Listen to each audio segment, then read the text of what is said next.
Peace in, folks. How you doing? Use the force. Positive mental attitude. You know how we do. So, hope you're all well. I've had a banging day. I've just been in the rehearsal studio, preparing for tomorrow's live stream, and it was great fun. I love it. I love it. I can't lie to you. I love spitting bars down the mic. There's nothing like it. There's nothing like it. It's one of my biggest pleasures in the world ever. So yeah, I've got 5 songs ready for you. 2 songs you've heard, one called Choices and one called Starry Skies, and then 3 new songs, one called Gangster, one called Eye of the Watcher, and one called The Lover and the Fighter. And I'm looking forward to it. I can't wait. So tomorrow, Alternative Queen Speech, Wambo. Thank you very much. So that's what we're doing. That's what we're doing. So what did I want to say today? What did I want to say today? I don't know. I don't really have a major thing other than let's grab awareness and shake it around and go, oh, this is really interesting. What have we got here? Oh, I see. So the tests for COVID are, if it runs over 25 cycles, it basically just shows up any like dead virus cells, any like other unused dead cells, anything over 25 cycles in the COVID test. And according to official records, they're running the test at 45 cycles. So it's double the amount of cycles that push the test into finding dead bits of virus. Oh, it's really strange. And we've got any other anomalies that are going to pop into my mind? So we've got the test, which is highly questionable. Also, I've seen quite a lot of, I say quite a lot, I say that too much. I've seen a couple or a few people referencing some papers and talking about some studies that are done that show that basically you should be able to test everybody positive for COVID because these strains have been around for too long. So I don't know. There's food for thought, you know. The government want to dictate our lives, you know, like I said in that video. When tyranny becomes law, rebellion becomes duty.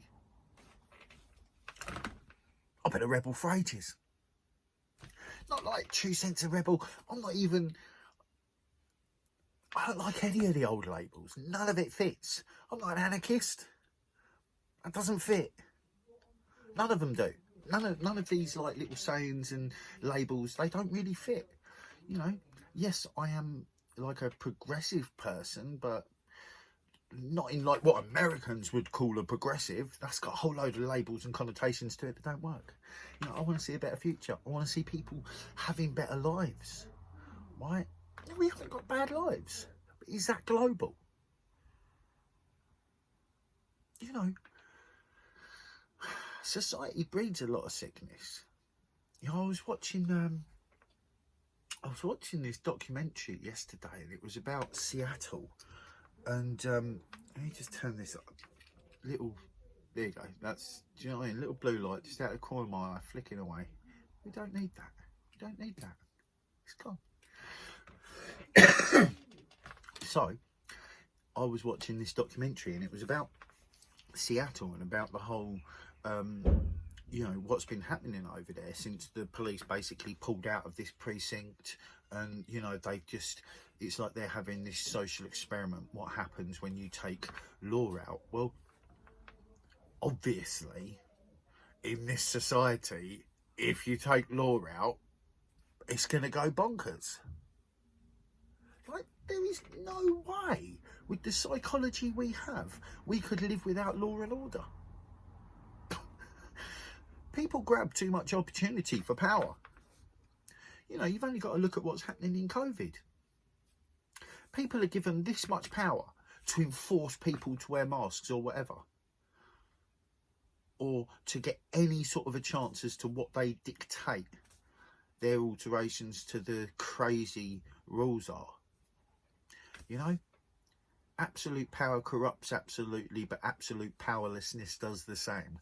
So says Akala. And that's a quote he took anyway, but it was in his song. And I think it's sick. You know, so yeah, this test on Seattle, I say test, right, because that's what it looks like. But basically, most people are probably aware of the breakdown that happened in Seattle and how basically a load of people took this precinct area back, which is something like 10 square blocks. And they basically, I thought that they'd just run the cops out of town, right? And like there was this sudden thing that happened, like after George Floyd early COVID time, right? But when I was watching this documentary, turns out that the council of Seattle have been slowly but surely changing all these little laws that enhances drug use and crime. Like, it's nuts. You're like, what the fuck are they doing that? So, social experiments happen. You know, I think America and Australia are two of the biggest social experiments, but then I think society was a social experiment, you know, in a way. Whoever it was that started it, you know, because it's spoken that the Sumerians handed a lot of stuff to us, like farming and civilization and stuff, but you know, there's also teachings that writings that say that, you know, small gods, gods with a small g, so, you know, just demigods basically came down and taught us all that. You know, same sort of shit comes out of Sumerians, but who knows? Who knows? History's too jaded. So, you know, social experiments are going to happen. So, basically, you know, as I was watching the beginning of this documentary, I was just thinking, blimey, you know, I bet so many people would like dig in even more to like, my God, this is why we need law and we've got to let the police do what they do. You know, give them all control. No. Oh, that's a fucking wrong move. It just seems obvious to me. Society doesn't work for the majority. So if we just try and fix certain parts of it, we ain't fixing shit. We have to fix the whole top structure. And it ain't going to be that hard. I don't believe it's that hard. If someone like me can spend a little bit of time and come up with numerous ideas and see numerous hurdles and problems and blah, blah, people have done it before. It just takes the people, all of us, standing together. In the new year, we all need to be joining and taking to the streets, not to petition, not to ask, but to tell and to rally. You know, if anyone out there feels half as passionate as I do, then we should get some shit done, and it'll be cool. And it'll be good. But if we don't, it could be a very different situation. You've only got to look at that George Orwell. I posted on my Facebook page. George Orwell's 1984. It's a film based on it. You've only got to look at that and think that was made when? And how much closer to it are we now? They even call it Big Brother. Right? It's like we're perpetuating the stories that we're told to us that are what we're heading towards, as opposed to taking the actions away from it. So I say Agenda 21 and Agenda 30, we are the defining point. If we go, nope, we're going that way, they're fucked. They're just relying on us all, doing as we're told, obeying, and being scared enough that we're going to let them have their way. We don't need to do that. We have power in choice, but our choice needs to be clear. My choice is not the clearest. My mind is not the best. But many minds make great decisions, or shockingly bad ones, but they're effective. So that's why I think unity is important. That's why I think coming together and marching is important. Not to ask permission, not to plead, not to any of that.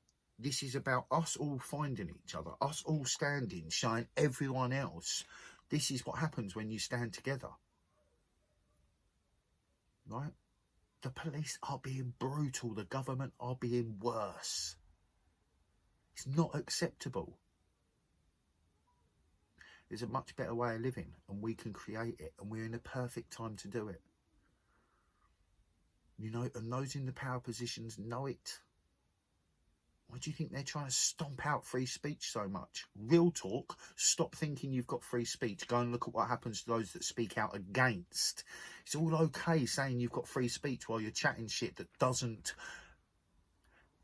impact the control system, right? But if you want to threaten the narrative of that control system, Graham Hancock, anyone who questions the alternative timelines to that that's attached to the pyramids, highly attacked. Anyone who questions anything, highly attacked. You've got to fight for free speech. I get the academia world where you literally, someone comes through with a new idea and they just get piled on by everyone to tear the idea apart. And if the idea stands up, well, everyone's just torn it apart and it's still standing, so it's got to work. I mean, you know, but then things like Darwin's theory is taught like it's a fact. So you have to wonder what agendas are being played into, because someone's fucking playing into someone's agenda somewhere and someone's setting out an agenda, and that's what's happening.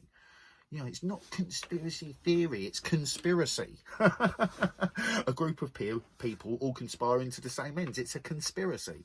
You know, COVID's real, right? We know the government have been tracing it since fucking 2012. They fucking genetically modified it so it would take to ourselves. We know this shit. Coming together is the important bit. So gaining our own awareness.